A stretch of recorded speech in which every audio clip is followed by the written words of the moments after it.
Great story time as well. Go back on the podcast and listen. We were both just talking about Smalls and I, David Dennis Jr. in for CC today. Just the story about the way in which guys get cut and released, told things in the NFL. It's just remarkable. I mean, we know it, but then when you hear it from someone who has had it happen to them. We've all talked to athletes, coaches, et cetera, general managers who have been a part of this. But the one that David and Smalls, the one that jumped out at me from Jason was the Titans one more than anything else.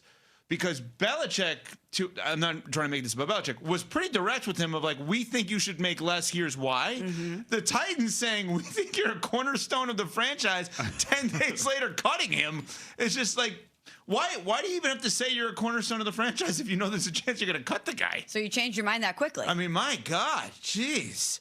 Anyway, all right. Is Smalls' bandana on the microphone? Sure is. Yeah, she's vowed now every segment a different bandana location. This is my Stevie Nicks Aerosmith scarf on the microphone vibe. Do we like it? David? I think you got to kind of like hold the microphone rock star style. I think you need a guitar or something to be part of that. But I get it. I get the vibes. She or maybe can't scream into the though, microphone the whole it's like time. all connected with wires. We're trying different things. Yeah. Here. Okay. I got you. I don't know that any of them are working. Anyway, ESPN NFL analyst Chase Daniel, former NFL quarterback, put something out yesterday after the Dallas Cowboys, just to background here, they reworked Dak, CD, and Tyler Smith offensive linemen's contracts to go from $55 million over the cap to, I believe, somewhere around $11 million under the cap. They basically figured out a way of saving $66 million on the cap. All right, so they have some flexibility. They have some room. They probably even have more maneuverability if they renegotiate with some of the other guys. So Chase Daniel put out this tweet. The Dallas Cowboys have to land either Trey Hendrickson or Max Crosby. Takes them to a Super Bowl contender immediately. If they get either of those guys, are they a Super Bowl contender? No. I don't see it for the Cowboys quite yet. I mean, I think that defense was so bad, I'm not sure it is a one player away from making them a contender. Even though, yes, these are great players, I'm not sure that one player is good enough to turn that whole defense around. Totally agree. You could argue that the Cowboys could upgrade at linebacker, corner, safety, pass rusher. That's it? I'm totally in agreement with David here. I don't think this is a one-player fits-all type of move. That one big player like a Trey Hendrickson or a Max Crosby, even as excellent and productive as those guys are, that they could come in and transform that defense completely. Why are we jumping to these kinds of places with the Cowboys? Like, there's something in between not making the playoffs, making a coaching change 2 years ago, whatever it is, year and a half ago, finishing with a losing record, and Super Bowl contender. How about Chase Daniel knows more football than I'll ever know, so I'm not making this about him. We can't go to the place of, if the Dallas Cowboys land Trey Hendrickson or Max Crosby, I think they can make the playoffs this year. Like, isn't that maybe a better step? Do they not have to play the Eagles twice a year? They do. Do they not have to play the Commanders if Jaden's healthy twice a year?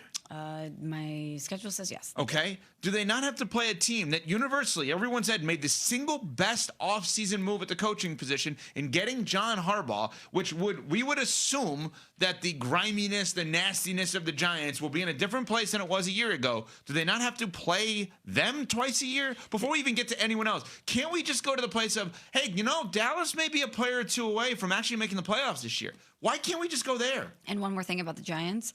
Not only did they make the best hire in John Harbaugh, but we're always looking for that team to go from 4 or 5 wins to a playoff team. We saw it with the Commanders in year 1 with Jaden Daniels. We saw the Bears win 5 games and go to the playoffs with Caleb Williams. We saw Drake May and the Patriots win 4 games last year and go to the Super Bowl. I think a lot of people are circling the Giants as that team based on the personnel that they have, and John Harbaugh now as the coach as the team that could take a big leap. And David, I am someone that absolutely believes in Dak Prescott.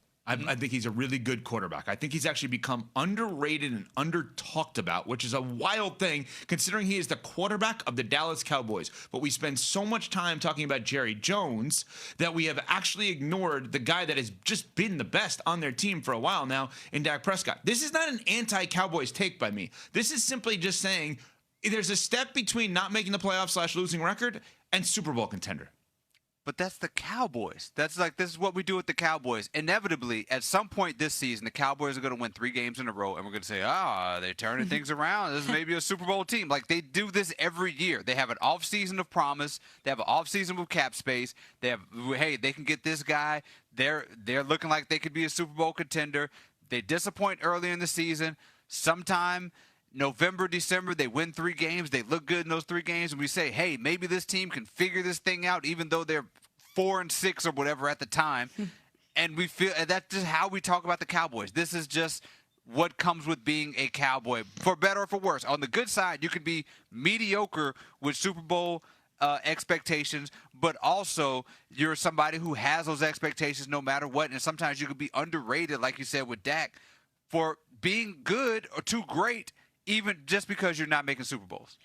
To your point, David, do you remember last season when they beat the Raiders and then they beat the Chiefs back-to-back weeks, and we were like, oh boy, watch out for the Dallas Cowboys. And then what happened? They lost to the Lions, the Vikings, and the Chargers. They won 3 in a row against the 2 teams including 2 teams that were in the Super Bowl last year, and then they lost 3 games in a row. He's right. We do this every year with the Dallas Cowboys. They give us just a little glimmer of a window where they're really competitive against good teams, and we think, could this be it? Could this be the run? And then they disappoint. So why are we going to think any differently of them? It's a toxic relationship. It really is. Good call. It's a toxic relationship. It's breadcrumbing is what they do. They breadcrumb. That's what they do. Look it up for people in relationships. David Dennis Jr. has gone an hour and 40 minutes on this show, and it's like a little bit too long before he figured out a way of trying to navigate his way to Love is Blind. Like, it takes a lot for David to resist finding ways into Love is Blind conversations that randomly, like, he just finds his way. He and Mina Kimes have the podcast, and like he can't resist. He is to Love is Blind what I am to Belichick and Riley and what you are to St. Louis. He can't do it. He just cannot avoid it. Interesting. Well, since you've asked, the finale was great this week of Love is Blind. Cannot wait to see the reunion. Shout out to Vic and Christine for making it. I don't want to spoil the rest of it for those who may be a little bit behind, who did not watch it immediately upon it being released at 9 a.m. on Wednesday morning, like any warm-blooded American should. If you didn't do it quite yet, it's a heck of a finale. Got to watch it. Oh, okay, good. A couple of add-ons, not to Love is Blind. So Chase Daniel on NFL Live yesterday said he believes Dak played like a top 2 or 3 quarterback last season, and they have a top 5 offense, okay? So numerically, Dak was great, right? 17 games, 30 touchdowns, 10 interceptions. We know how good he was. I think that the tangible evidence of why the Cowboys do warrant conversation today, more than just the fact that they are the most polarizing team in the sport, is because when they reworked contracts to free up money, and they are linked to Max Crosby, they are linked to Trey Hendrickson, and they're linked to their own guy in George Pickens, the concept of could they bring Pickens back? Could they get one of those pass rushers? And what does that look like? At least there are tangible hypotheticals, which I know is contradictory, but based on money freed up, where maybe over the next week we are going to be talking about the Dallas Cowboys, not in hypotheticals, they may do this, they may do that, but in they have these 3 guys now on their team